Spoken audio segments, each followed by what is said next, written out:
You're invited to stand and join me in standing for the reading that comes to us from the Gospel of Luke. These are words of Jesus. For nothing is hidden that will not be disclosed, nor is anything secret that will not become known and come to light. Here's the reading of God's word for the people of God. Thanks be to God.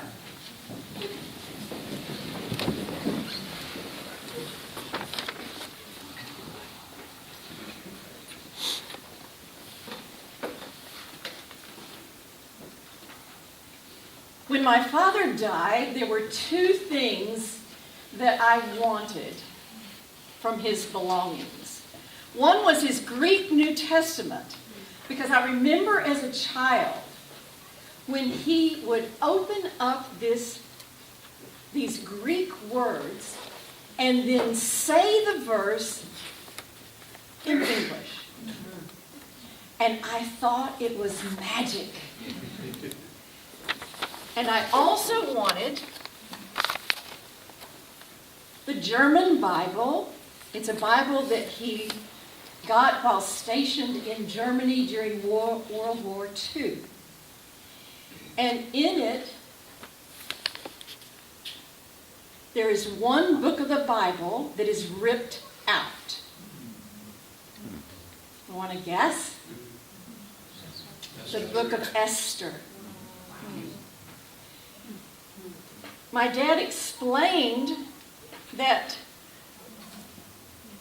the Nazis didn't want anyone to read the story of the Jewish people being saved from extinction by their very own people. It was an uprising story that was dangerous. It still is. We ask as a community of faith here, week after week, again and again, how do we stop the violence? Where do we stand? How do we respond now? We were made keenly aware of that question again this past week when the video was revealed of Johnny Jermaine Rush, an African-American man in this community who was beaten by a white police officer for jaywalking last August. He was hospitalized for his injuries. We were already in the thick of asking the question of how to stop the violence after the Parkland school tragedy. And most of us do want peace and safety. But we have such diverse ideas in this country about how to achieve it. This past week, the Jewish community celebrated the high and holy day called Purim.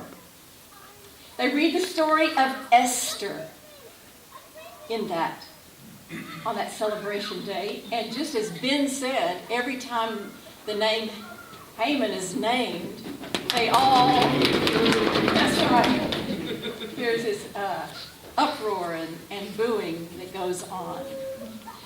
They remember, the community remembers again her courage, and when she stood up to the cruel and dangerous powers of the royal reign. And they celebrate their survival, retelling a story that still rings true. The story in the Bible is far wilder and more radical than I could possibly tell, even in the children's story, even with all their good help, or even in this sermon, even if I had had weeks to prepare. This story has it all. The abuse of power, the violence, the wealth, the sexism, the racism, the militarism, the gluttony, the propaganda, the scapegoating, the systemic injustices, the silliness, the crassness, the pettiness, the bullying, excesses in every direction. But it also has the courage and the hidden forces for the good that it can emerge out of the bad. When Queen Vashti refused the king's demands, there was no law that said she couldn't do that. No one ever imagined disobeying the king, you see. But when the Vashtis of the world stand up, expect resistance. Perhaps even banishment. And perhaps even new laws laws emerging and renewed efforts to control. Before the courage of Vashti, it was just called normal and just the way things are. But Vashti showed us it was abuse, and she was not participating. She could not be silenced, and her spirit still rises. The king of Persia was reckless, impulsive, incompetent. His administrative royal court was broken and corrupt with few checks and balances. The king had a tough time sorting out who were his friends and who were his foes. It was clear that Haman and Mordecai were enemies.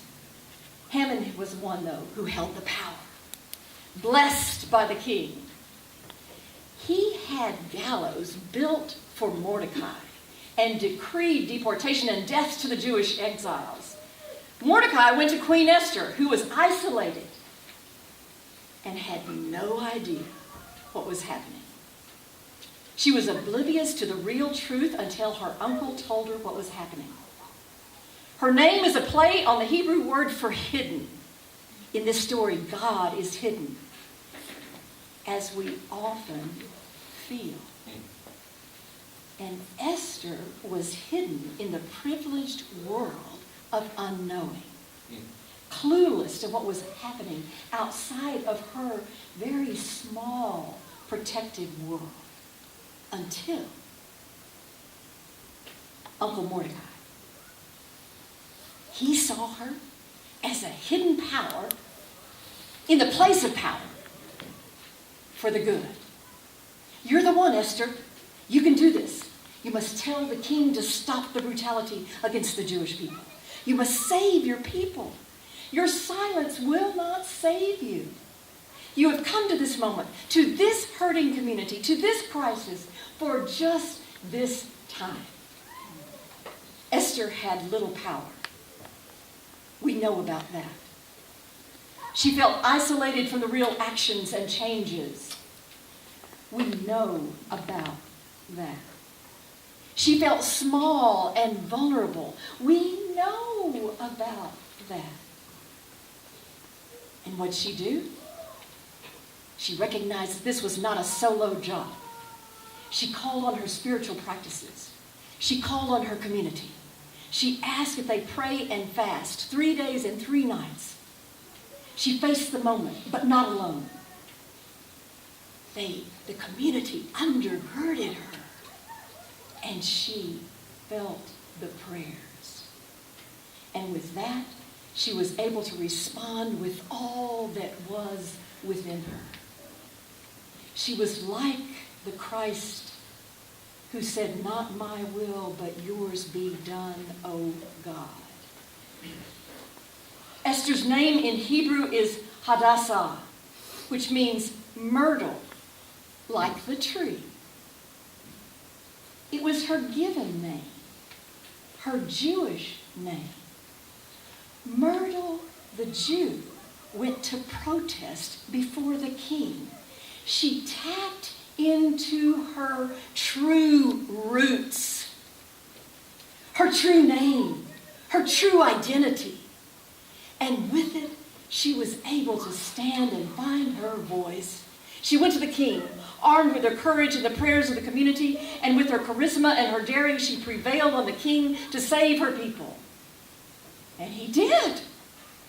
He changed his mind. Astounding. Friends, it's a myrtle moment again. Have we had a moment that is not a myrtle moment of one kind or another? Again and again, it's a myrtle moment of standing up, of giving ourselves to the hidden force that creates new possibility for deliverance, for an end to the hurt and the harm and the brutality. Who would have imagined that Myrtle, a privileged person hidden in the palace of power, could have been the one used for God's force for good? What a story! It's a great high note end right here in this biblical story. The problem is, there's a little addition. The gallows that were meant for Mordecai were used for Haman. There was a reversal of the reign of terror. Revenge had its day. The killings continued. And all who were thought to be enemies of the Jews throughout the empire were slaughtered. The story suddenly turned to become a cautionary tale. The story cautions. The victims can become the victimizers. The oppressed can become the oppressors. The abused can become the abusers. The triumphant can become the terrorizers. But there's another force. God is interrupting the cycle of harm and violence and gives us another way forward, another way through, another way to practice. In this Lenten journey, we still walk with Jesus, the one who hasn't stopped showing us the way that releases us from fear and vengeance. Jesus gives us another way of power, a hidden force, not easily seen at first glance, but it's a force of courage, a force of hope, a force for love and justice. On that first day as a chaplain, while I was wondering how I ended up in prison, the best I could tell was that everyone else wondered that too. And the lieutenant, who is in charge of the security on my floor, stopped by. No hello? No welcome. He stood at my office door and he said, "I don't like it that women work in a men's prison. You make it harder for me and my officers, and I don't think you should be here." Well, it wasn't the first time I'd heard those words. But it really didn't seem like the right moment to explain all the places I hadn't been welcomed. So I simply said, "Thanks for stopping by, Lieutenant. You come back anytime." Several months later, a fight broke out in the chapel during choir rehearsal. Imagine.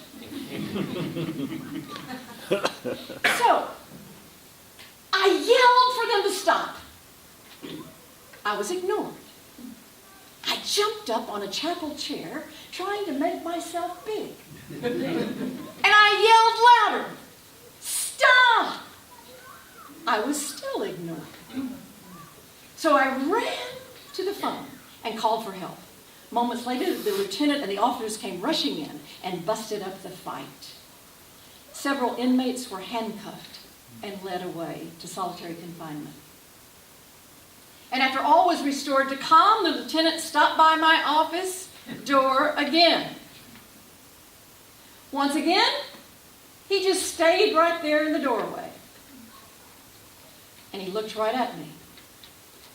And he said, "You don't like it, but you need me.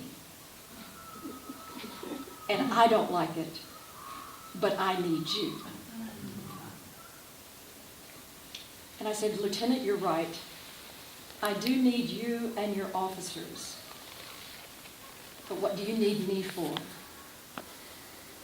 And he said, "I need you to keep me from using undue physical force. I need you to teach me another kind of force."